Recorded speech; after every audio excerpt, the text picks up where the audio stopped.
প্রণব ঘোষের তুমি বিজ্ঞানে আমি 10 পেয়েছি, মাত্র 10।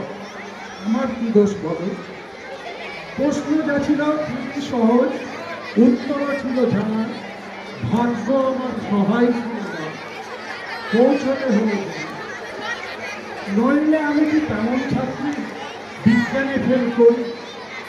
সকাল থেকেই নানা অঘটন, জল খাবারে আস্ত ডিম, রান্নার মাসে নিয়ম জানা, ডিম খেতে নেই কেননা ডোজ, অমলেট দিলে দোষ ছিল না, লেবার মাছ পেতাম ঠিক।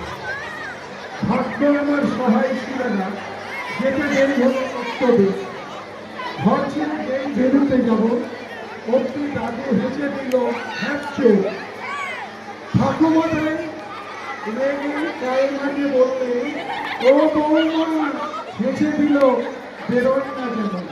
টিক টিক টিক তখন মা বললে, ঠিক আছে ঠিক আছে, একটু বসে যাবে তুমি। অগত্যতায় বসতে হলো। হাঁচির বিপদ যেই না কাটলো, চৌকাটে পা। আবার বলল, বাবা তুমি ঘরে বসে যা, কপালে দিয়েছি দইয়ের ফোঁটা, হাতে বিপদ তাকে, কমরে ঢুকছে ঘাউস মাদুরে, বিপদ এড়াতে পারিনি। অতি সাবধানে ঘরের বাইরে ঘোরানা দিয়েছি। কুট্টি বোন দেখি উঠল, দেখ দেখ পাখিলে একটা পাখি, কি সুন্দর হলদেটে ঠোঁট, লালচে চোখ আর বাদামি পিঠ।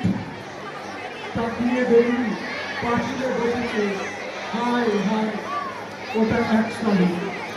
রিক্সাটাকে দিচ্ছে তারা, কিন্তু যাবার জন্য।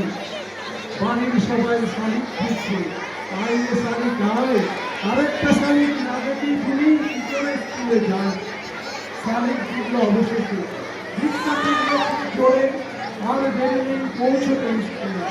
কিন্তু আমার পোড়া কথা, হঠাৎ ব্রেক, থামতেই হতো। পথ কেটে গেছে কালো বেড়ায়, দেরির পর আরো দেরি, দেরিতে গেলাম। কি সর্বনাশ, ভাবতেই যদি বিজ্ঞান বুঝলাম। ভুলে বললাম, রাগে গজ গজ, বসতে দিল ঘরে। তুমি ডুবে বিজ্ঞানীর ছাত্রী হয়ে তুমি ডুবে আছো সংস্কারে। মুক্ত মনা জীবনে অনেক বকা ঝকার পরে প্রশ্নপত্র এগিয়ে দিলেন, খাতা দিলেন। হঠাৎ চেয়ে দেখি পড়া নীলা শক্তি ভরা দিদিমণির হাতের আঙুলগুলি। বিজ্ঞানে আমি 10 পেয়েছি, মাত্র 10। আমার কি দোষ বলো? নমস্কার।